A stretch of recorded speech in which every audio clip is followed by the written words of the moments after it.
The shooting at Brown University unfolded in minutes but changed Providence for days. On a quiet campus near College Hill, gunfire erupted inside an academic building, sending students running and others barricading classrooms as emergency alerts lit phones across the city. Sirens converged, officers swept hallways, and the university locked down while hospitals prepared for the wounded.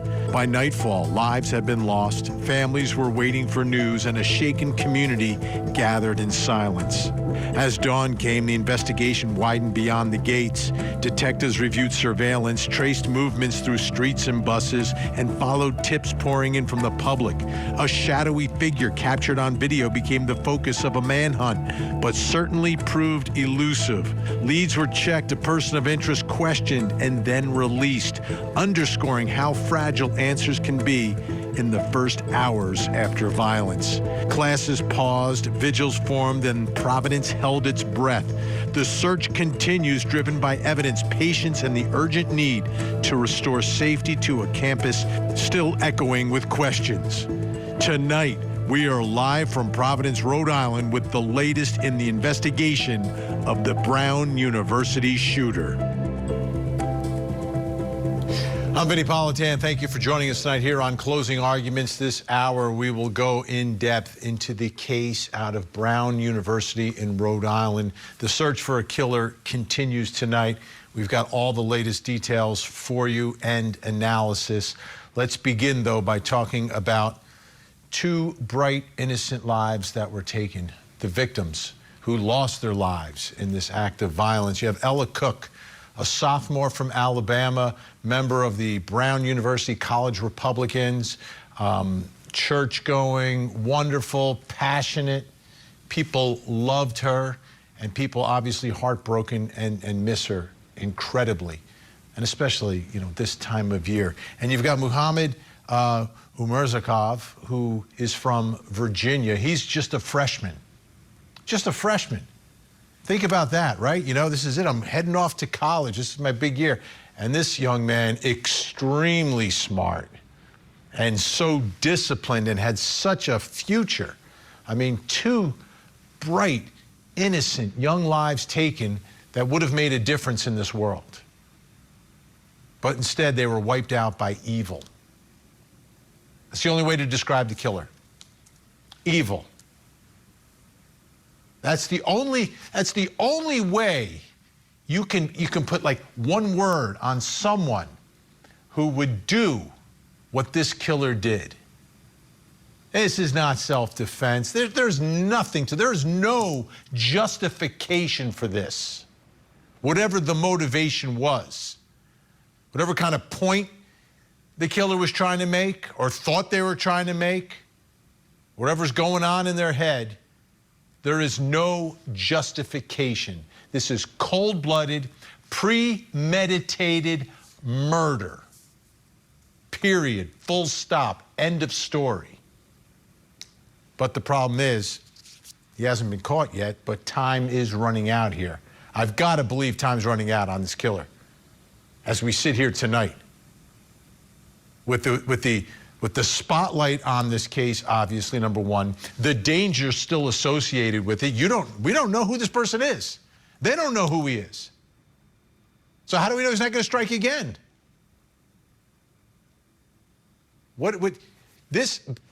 They've got to, and they have been putting the assets towards this now. FBI, obviously, on the case, the office out of Boston, so the locals are getting the help that they need, but like time is running out. This killer has to be caught. There has to be some sense of justice and safety. Let's take a listen to the chief. This is from the Providence Police Department. That's where all this is happening, Providence, Rhode Island. Chief Oscar Perez, tonight giving us the latest. As the mayor stated, we're about to show you a video. If we can have the IT officer play.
Thank you, Joe. So as the mayor stated, if you don't have these videos, please let us know. And the reason we have shown these videos, there's a purpose, right? So as you can see, they're enhanced photos, there's enhanced video footage. And so we're asking the public to ensure that they can see here that you want to focus on the body movements, the way the person moved their arms, the body posture, the way they carry their weight. I think those are important movement patterns that may help you identify this individual, which is extremely important. Another thing that we're going to ask the public is if you have any type of camera system, including Teslas, in your property. And this video that you just saw behind me, it all comes from the residential block of Waterman Avenue, Power, Ives, and Hope Street. And it's those residential areas that we're asking the public to look, if you have any camera systems or any Teslas, like I mentioned, that you look at that footage and that you can reach out to us and please provide us anything that you have. And we're asking you to go back at least a week to do that. And the reason for that is because on Saturday night, the day of, we actually learned that this individual was in that neighborhood at around 10:30 in the morning. We also know in this profession that many criminals will case out an area weeks and days prior. And so it's important for us to ensure that we can have you look at that and help us. And the reason for that is because our officers, our agents, are looking at terabytes of data. And we're looking for a moment that is shorter than somebody taking a breath. It's incredible hard work to do that. And so we're asking the public to assist us with that. Fascinating on many different levels, right? Number one, apparently they're not knocking on every door in the neighborhood where they have video of him walking. That's number one. Number two, you look at that video between the jacket that you could see, the way they're walking. Yeah, I understand he's wearing a mask. But if you know that person, I've got to think you'd be able to recognize that person, especially because of the geographic part of it, right? Someone who's in Brown University or goes to Brown University or somehow associated with it or is in that area. I think you would recognize him. The question is, though, if someone knows who that is and they recognize him, will they make the call?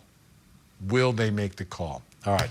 Let's bring in Court TV crime and justice correspondent Matt Johnson, who's joining us live from Providence, Rhode Island tonight at the Engineering Hall where the shooting occurred. Matt, thanks so much for joining us tonight. What else are we hearing about this investigation? There's a lot of, I think, frustration from the public right now and a lot of surprise in the way things have gone. But what's the latest? Yeah, Vinny, frustration, anxiety. People are telling me that they're in fear. And then we're also seeing a lot more police presence. The intensity of this investigation is off the wall. We have seen a lot more police patrolling on the streets, and that's not only local, but state officers, as well as canine officers walking up and down the sidewalk. Not to mention all the FBI that we've seen here at this crime scene behind me. This campus shut down. Classes are canceled through the holiday. We have seen a lot of FBI agents throughout the day, pulling out a lot of boxes worth of evidence as they're trying to get to the bottom of exactly what happened here on Saturday 4 days ago, and still no arrests in all of this. And then that video, so critical to this investigation, that was released hours ago, a clear snapshot of, quote, a person of interest that they have yet to locate that might hold the key to all of this, if not be the suspect that is responsible. Police believe that the person could have been casing this area up to a week prior. And that's the reason why there's the call for action tonight, asking this community to review not only Ring and doorbell surveillance cameras in the area from businesses and homes that are wrapping around in this university, but also Teslas that may have cameras connected to them. Anything that could hold a clue and give a snapshot as to where this person, this suspect, could be and where they went. Up to a week before this tragedy unfolded, Vinny, because they believe that this suspect could have been casing this place here behind me for up to a week. Wow. All right. How about the campus? You mentioned that it's closed down. What's been happening around the campus? There's still a lot of people here. I mean, people weren't planning on traveling home if they live on campus until next week. There's no final exams. That's been all canceled. There are people milling around everyone is very scared and they're grieving the loss of loved ones. There's been 2 people that are killed in this tragedy. There's 8 others. We know now that there's 10 total of victims in all of this, and those people are still recovering. The students, they're searching for answers tonight. There's a memorial on the other side of this building, this engineering building, that is growing just dozens and dozens of bouquets and flowers there for the 2 victims, 2 dead. We can't forget them. Ella Cook, who was a sophomore here, Republican Club at Brown University. She was a member of that, also a member of Alpha Chi Omega sorority. And then we have the other victim, a freshman, Muhammad Aziz Umar Zokov, and he was a dual citizen with Uzbekistan, biochemistry major, dreams of becoming a doctor, helping other people. Both described as being brilliant and beloved members of the campus. Meanwhile, with no arrests, the students are anxious. Earlier today, I spoke with a student who works in this building now turned crime scene. She says that she's in fear. She has a lot of questions. And then earlier today, we also heard from the university president. Let's listen to both. It's definitely heavy. It makes me scared to want to go outside in the first place, but I just have like errands I know I need to run. That's why I'm out right now, but otherwise I really haven't left my apartment the past couple of days.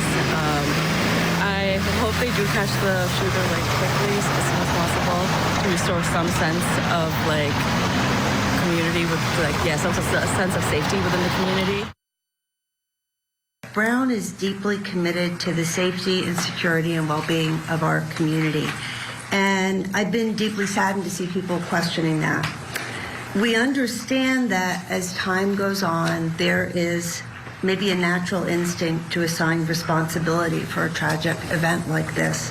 Anxiety and fear is very natural, but the shooter is responsible. Horrific gun violence took the lives of these students and hospitalized others. And it's deeply sad and tragic that schools across the country are targets of violence. Brown is no exception. All right, and in light of all of that, it's not just here, Vinny, not just here at Brown University, the epicenter of this latest school shooting that has increased security, but also Yale and Harvard. They're stepping up security as this suspect is still at large. And again, one of the main questions that everybody has, of course, why? What was the motive in all of this? And we don't know if there was any connection to this university, if this was a former student, a current student, or had any connection to any of the victims. All of these questions still unanswered at this hour, Vinny. Yeah, Matt, walking around the campus there, I mean, you're at the scene, right? The building there. Yep. I mean, I'm thinking about this. Does it seem like it would have to be targeted? Would you have to know about this building, or would you just randomly go into this building? Like, I don't know what the layout is of this whole campus. It feels like an open campus, as universities really should be in America. And you're able to walk on. There are other businesses. There are houses where people may not be associated with this historic university. This is such a gem in this Boston, New England area. And there's a lot of history here and homes that may not be associated with the campus, so it feels open. This particular building that was targeted, this engineering complex, we heard earlier today that there is a part that was an addition that is newer, and there were more cameras in that area. But where these victims were and where this shooting took place is in the older wing of this building. And for the most part, even on a Saturday, from what I can tell, you can get access to these buildings. It's something that's being reviewed by this university. All right, Matt Johnson in Providence. Thank you so much, Matt. All right, let's bring in our think tank. Joining us tonight, criminal defense attorney Josh Colesrud, along with former law enforcement officer and host of the Strong Enough podcast, Claudia King, and national parenting and family relationship expert, Dr. Sue Kornbluth. Great to see everyone tonight. Claudia, let me begin with you. Are you surprised that we're sitting here without an arrest? Are you surprised there's not better video? Are you surprised there's no video from being inside the building where the shooting took place? Is this shocking to you, or is it just us, the public? I'm completely shocked, Vinny, to be honest with you. In this day and age where there are cameras literally everywhere, how are there not more shots of this individual where we can get a better look at him, his gait, as you mentioned before? It's completely shocking to me. And I'm sure that the police right now are backtracking his movements through cameras to see if they can get to a point where he gets in a car, goes in a house, something like that. But I mean, this has gone on too long that we don't have a solid suspect at all. Yeah, Josh, I'm thinking about this story, and there's similarities to other ones. This almost seems different than a school shooting. And I'll tell you why. This reminds me also a little bit more of the Idaho 4 killer, where someone comes onto campus, they may know their way around, they may not, I'm not sure, but there seems to be a level of targeted, of where he went or she went. I don't know. He's wearing a mask. But it just seems like it was more specific rather than random in the way I look at school shootings, but I may be wrong. What are your thoughts? You're looking at it exactly the way that you should. So there's two sides of the coin, right? There is the motive, which is what you're talking about, but you also have to look at the parallels to similar FBI investigations. So what other high-profile FBI investigations can we look at? Well, we have the Charlie Kirk assassination, and there are similarities to this case, not in motive necessarily, but with the investigation itself. So in Charlie Kirk, they did find a weapon that had distinguishing characteristics about it, and supposedly they have the same thing here. Also, in Charlie Kirk, they didn't know who the person was when there was the so-called manhunt, and the FBI really had to be bailed out by the defendants, the suspects' parents in that case. So in this case, the FBI is really hoping for a bailout because that $50,000 reward isn't for somebody who's going to recognize this grainy picture. It's going to be for a family member or a friend who recognizes what this person has done, and they turn them in for the $50,000. So I think we have to look towards the investigations, the similar investigations. Also, look at the January 6th bombing. That's another situation where you had grainy pictures, and they didn't know who it was. And they had to do geofencing to eventually track down the person. So that may be another thing that we're looking at here. Yeah.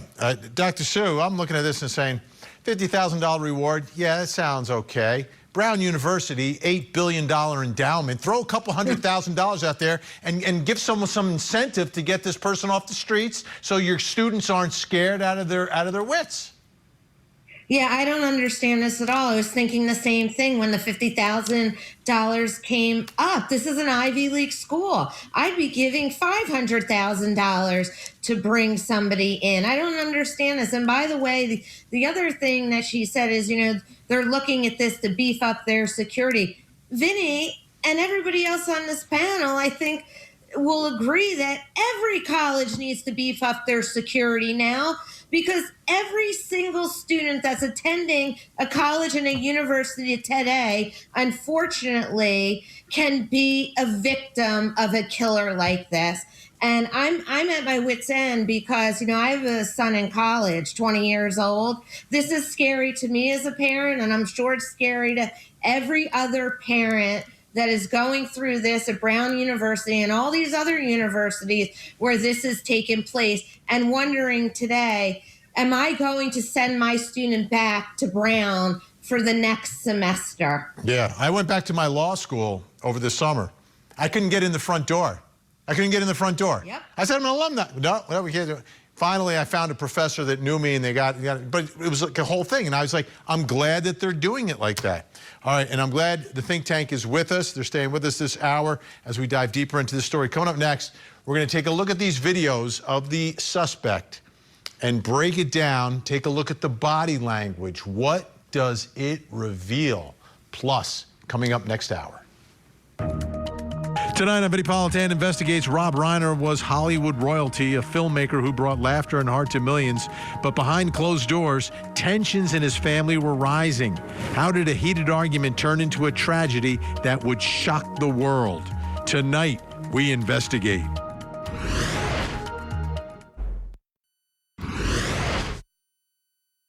can see, there are enhanced photos, there's enhanced video footage.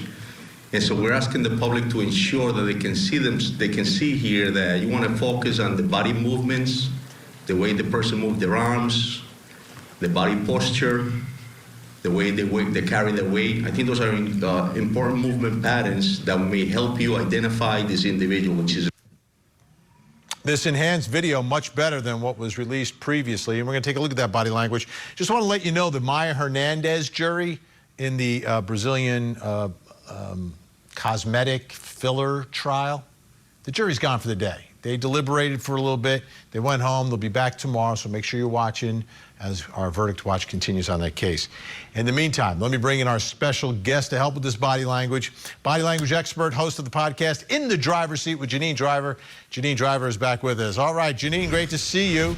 I've got a series of videos of the person of interest, suspect, whatever he is. They keep showing us the video. They want to find this guy or girl, I don't know, is wearing a mask. So we'll take a look at him one at a time, and you tell me, as we're watching the video, what you're looking at, what you're seeing, what's important. First video is at 2 o'clock, and this is about 2 hours beforehand. What are you seeing here? Okay, so he's looking around, and some people think, well, this is suspicious. What this is measured environmental awareness. This is not a fear-based movement. Fear-based movement, what happens here is usually our hands are binding like this tight, and we look back quite a bit. So as a pre-assault indicator, this is not a pre-assault indicator. This is not fear-based movement. This, to me, is someone kind of scoping out the neighborhood. It is measured environmental awareness as he's looking around here. All right, let's move forward now. This is about 4 minutes later. Again, this is almost 2 hours before the shooting.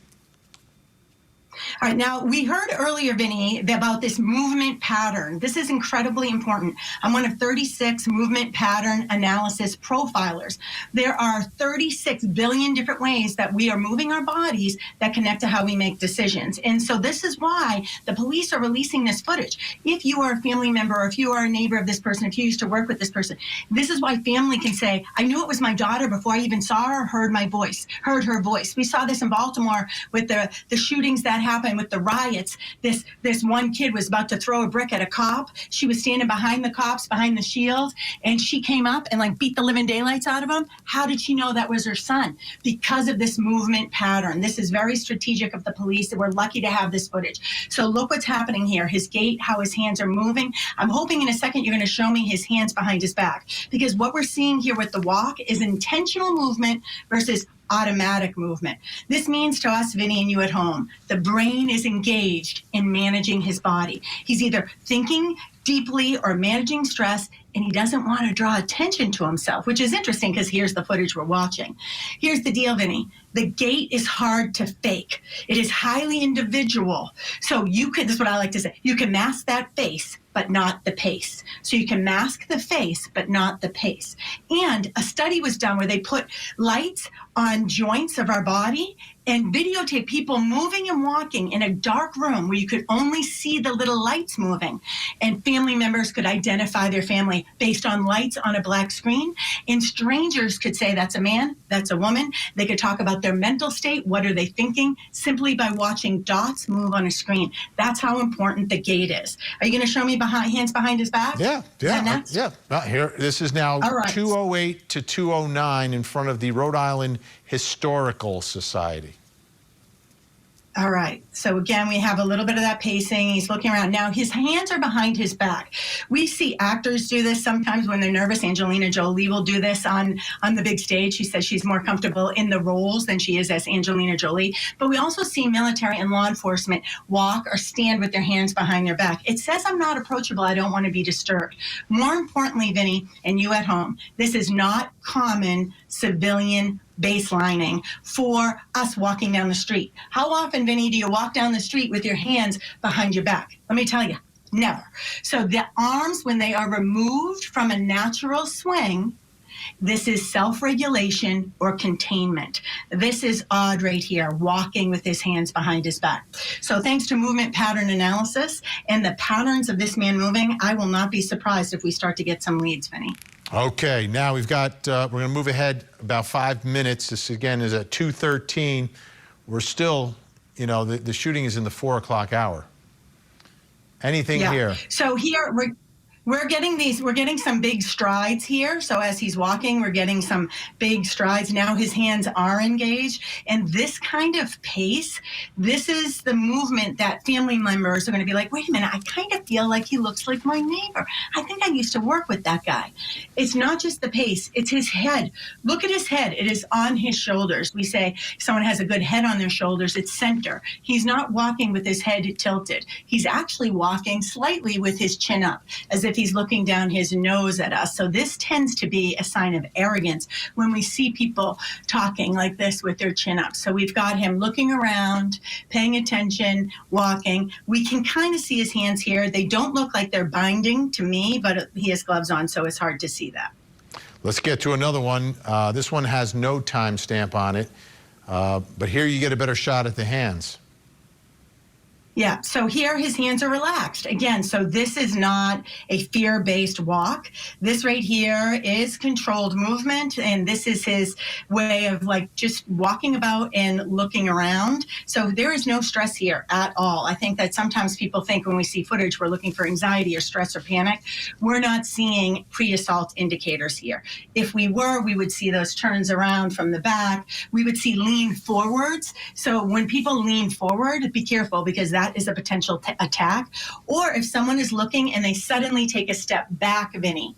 So what I like to say is a step back, get ready for attack. So if you're ever talking to someone and they're up in your face and they take a step back, many people start to relax, but be careful, the person could come back with a punch. So this is not pre-assault indicator walking or movement. This is controlled, non-common civilian baseline when he puts his hands behind his back. Otherwise, this looks like anyone else just kind of walking down the street. It's the movements that connect us, though. This is why family members will always say, I just knew it was my husband. I knew it was my sister. I felt like if you're ever in the airport, Vinny, you look and you're like, I feel like I know that person, but you didn't even hear their voice or see their face. It connects with movement pattern analysis, which is connected back to World War II when they did all kinds of studies, and it's 98% accurate. So how we are moving our body can tell us things about how we make decisions in life. All right, let's move the clock forward now to about 2:51, and there's a difference now. He's carrying a bag, so something happens between the last video we saw and this one, and there is a time jump here. Now he's got a bag. What are your thoughts on these videos? Yeah, let me see this one. It's the first time I'm seeing this. Is the bag in his right hand, or is his right hand in his pocket? Okay, yeah. All right, so now he has a bag over his chest there. A second ago, though, it looked right there. I see it. His right hand is in his pocket. Now, keep in mind, it's a cold day, but he's got one glove on. Maybe he has a glove on the other hand. We don't know because we can't see it. When, though, we are analyzing people and one hand is in the pocket, it often sends the message, I'm holding something back. This is why when I'm hired as a corporate keynote speaker, I say to leaders and salespeople, in meetings, don't put your hands on your lap. For the love of God, I want to see him. Bring him out in a steeple. Use an open palm gesture. We want to see someone's hands. Why? This says I'm not a threat. His hand being hidden here in the pocket, that's a concern for me. Because now I'm like, okay, what's happening here? What's he holding back? Is this just him comforting himself? Who knows? But here's the deal. We need to be careful with turning observations into accusations. We don't know if this guy did it or not, but we certainly know the police are interested in talking to this guy. And I can see why. And identifying him as well, obviously. He hasn't been identified yet. That's the first thing. Got to get a name. They're saying if we don't get a name, how are we going to find a person? All right, Janine Driver. And my prayers go to the victims' families, by the way. My prayers go to the victims' families. So sending love your way.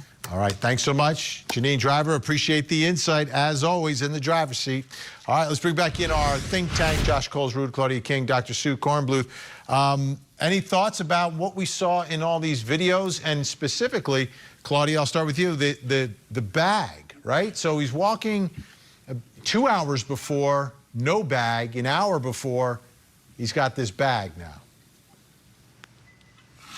Yeah, so what's interesting to me is where did the bag come from? And again, there are cameras, or there should be, everywhere. As you said before, they're on Teslas, they're on buses, they're at stoplights. So I don't understand why we can't backtrack his movements to see where the bag comes from.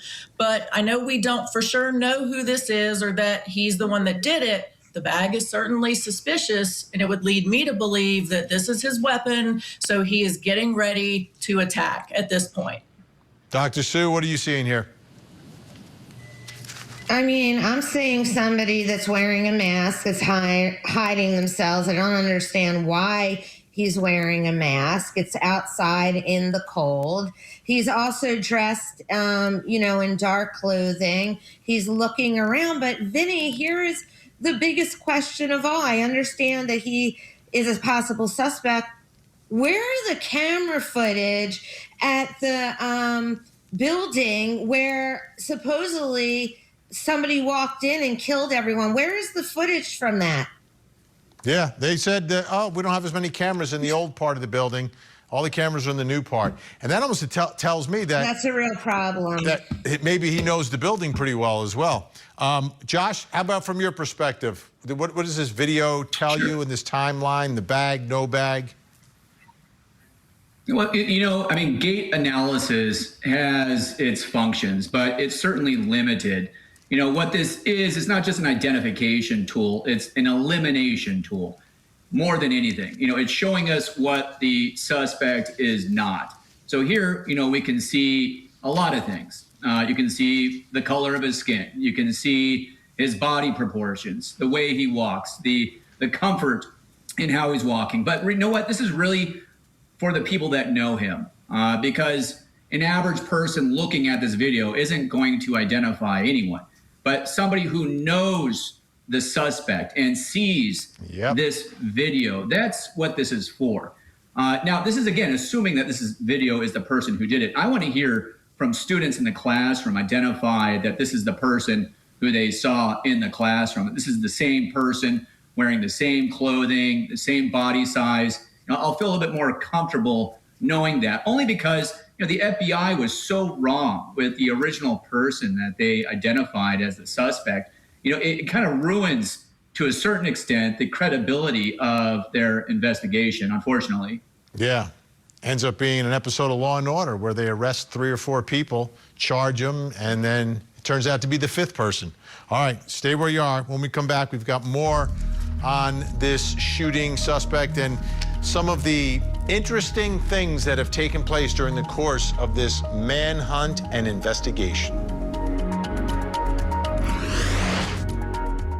The difference.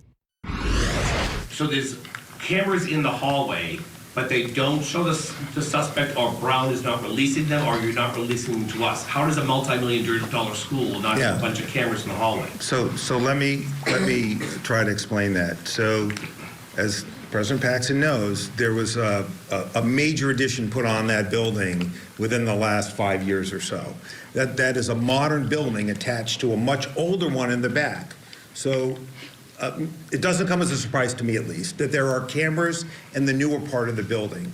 And there is video footage, okay? So there's the back part of the building, old part, and front part, new part. The shooting occurs in the old part towards the back, out towards Hope Street. In that older part of the building, there are fewer, if any, cameras in that location. I imagine because it's an older building. So as students are fleeing the area of the shooting into the new part of the building, there are cameras in that brand new building that show that chaos. But the only video of the presumed, anticipated, suspected, however you want to define it, person of interest, you have it. We would release it if we thought it would be helpful in identifying this subject, because we are relying on the press and public to help get us there. There would be no reason for us to hold it back. It's puzzling, to say the least. But at least they're sharing the video with the public and trying to get some help in all of this and admitting that they need help. They absolutely need help here. Still with me, Josh Colesrud, Claudia King, and Dr. Sue Kornbluth. So there's your answer, Dr. Sue. Are you satisfied with that answer? Nope. No, I'm not satisfied with it at all. I was on that campus last year with my daughter touring it. It's a very old campus, but it's funded very, very well, and I cannot understand for the life of me why there is not cameras on every single building on this college campus. They have money for other things, but how about the safety of their students? It is extremely concerning. And I think that every college campus should take a lesson from this, because we have to do more to protect our students and put cameras on every other building, because I think whoever did this cased out this building and knew there were not cameras there. And I wonder what the other panel members think of this as well. Go ahead, Claudia. I agree with you, Dr. Sue. Claudia, who wants to speak? I agree with you, Dr. Sue. I think it is very possible that this individual did choose the location because he did know that there aren't cameras there, or there are very few cameras there. I also want to point out the whole mask wearing. We're 5 years past COVID, but it's still normalized that somebody's running around in a mask. And that really shouldn't be the case. That should cause people concern. And he was able to walk around all day long looking like he does, and nobody was concerned. So I think that's a problem as well. Let's take a listen to this. This is, again, the police talking about the first person who was detained and questioned. Shortly, we will be releasing the person of interest who had been detained earlier today. And the Attorney General can speak a little bit about the rationale for that. But we want to inform the community that that individual will shortly be released from Providence Police. This person of interest will be released. And I want to make sure that we all understand that this was a very complex investigation, and it still is. So in the sense, we followed on a lead, and we followed on this specific lead, but we're able to examine every single evidence that led us to this individual. And at that point, that's how investigations work. Investigations will tell us whether something is valid or not, whether something needs to be ruled out. It's not a mistake. It's just how investigations work. Okay, so they had detained someone, they lifted the shelter-in-place order, and then they had to, I guess, put it back in place because the person was not the correct person. Josh, this is also confusing for people as well when someone gets detained and questioned. It's based on something, right? But it turns out to not be correct. And I get it in the, in trying to find someone, you're going to follow every lead. But I'm surprised that it was a lead that really pointed to someone, and they seemed confident at the moment until they weren't. Well, it's kind of been, unfortunately, a signature of the current FBI to prematurely release information that later turns out to be incorrect. But, I can't fault them for getting the wrong person per se, because that's what happens in a mass shooting. You go where the evidence is, and they had evidence, although it didn't turn out to be the right evidence, that this person was responsible. I want to see that. Yes, they were wrong, but they're trying. They're going after. They're chasing down leads. I like the effort, and when they're transparent about their investigation, this is how stuff works in real life. Rarely do you get the right person right off the bat. And so I think we have to be a little bit forgiving here. And also regarding the video surveillance that you guys were talking about, I think that it's kind of a red herring. What is the video surveillance inside the classroom really going to show us that we don't already know about this individual? If he was wearing this stuff inside the classroom, it's not going to help us identify him. It's going to be the same type of gate analysis that we already talked about. So I think we're kind of overblowing what that video would have shown us.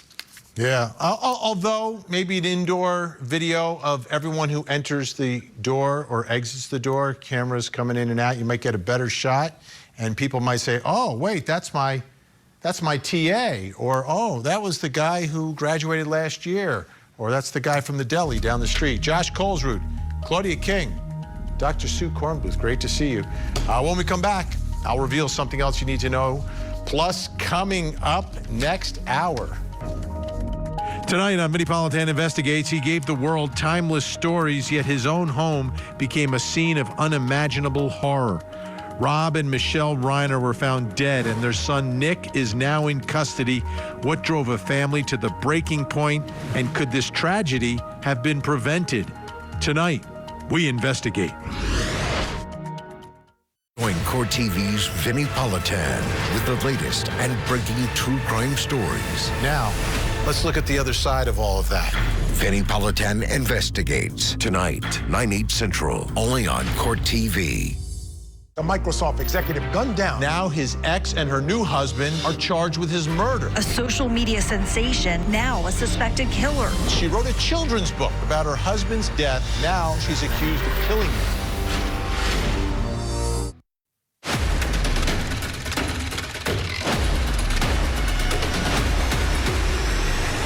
Time to reveal something else you need to know tonight. Let's take a look at the big board, and what do we have? The latest photo shoot for Luigi Mangione in court. They don't allow motion pictures inside the courtrooms in New York, but they allow these photos. So these are some of the latest pictures.